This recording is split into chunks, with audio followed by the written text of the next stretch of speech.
Berkenaan dengan bidang kuasa penambahbaikan mahkamah ni, saya nak sentuh sedikit berkenaan suatu kes berkenaan kes Cik Omar bin Cik Soh. Kes ini diputuskan pada tahun 1988 dan inilah kes yang selalu dijadikan alasan dan dijadikan rujukan oleh segolongan kelompok yang begitu tegar untuk mengatakan bahawa kita mesti menjalankan perundangan kita dan apa-apa urus tadbir negara dan sebagainya berasaskan kepada sistem yang sekular. Sebab dalam kes Cik Omar bin Cik Soh itu memang ketika itu hakim itu ialah Tun Saleh Abbas. Memang disebut dekat situ bahawa perundangan kita adalah perundangan yang sekular, institusi kita institusi yang sekular. Memang disebut di situ. Tapi apa yang tidak disebut ialah negara kita negara sekular, itu tidak disebut. Tapi di samping bahagian sepotong perenggan yang menyatakan kita punya perundangan sekular dan sebagainya, dalam penghakiman itu juga dia ada sebut, dia memperincikan, membutirkan sejarah berkenaan perundangan di negara ini. Dia sebutkan bagaimana sebelum daripada kedatangan British, memang undang-undang Islam itu diterima pakai secara meluas di tanah Melayu.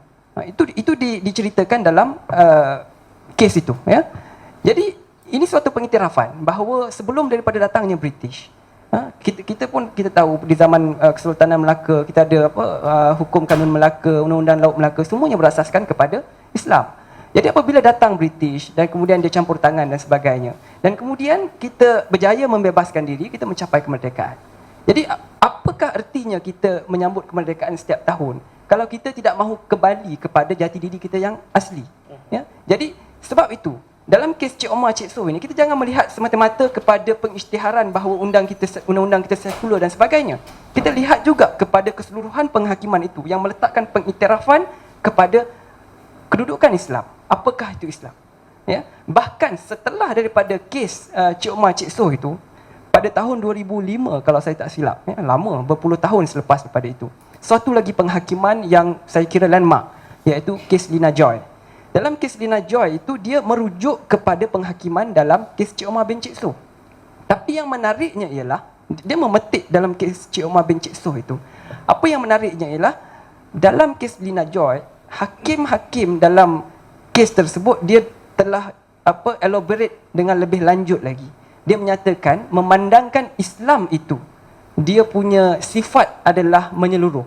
Maknanya dia all encompassing. Dia tidak sekadar dalam, kalau kita, dia bukan konsep religion yang difahamkan dari segi barat dan sebagainya.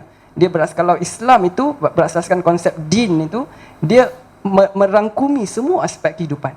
Jadi hakim dalam kes itu menyatakan, memandangkan dia merangkumi semua aspek kehidupan, maka dia mestilah bermaksud, termasuklah disebutkan tadi murtad kan, termasuklah soal nak masuk atau keluar Islam, bahkan urusan-urusan peribadi pun termasuk dalam hal-hal di bawah perundangan syariah.